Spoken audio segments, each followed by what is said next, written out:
কোনো দোয়া করছিল না তো লাই বাঁচিয়েছি আল্লাহ বাঁচা রেখে।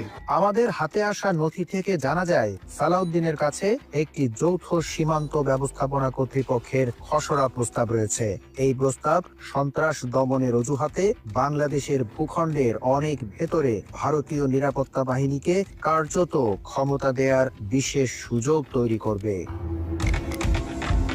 আসলে শিলংয়ে যেই সালাউদ্দিন গিয়েছিলেন, ফিরে আসা মানুষের সাথে তার অনেক তফাৎ। আজকের সালাউদ্দিন আহমেদ যেভাবে অভিজ্ঞ রাজনীতিবিদদের মতো বক্তব্য রাখেন, তার চিত্রনাট্য লেখা হয়েছে সীমান্তের ওপারে। তিনি বাংলাদেশের তৃণমূল মানুষের কথা বলছেন না, প্রকৃতপক্ষে বাস্তবায়ন করছেন তথাকথিত শিলং প্রটোকল।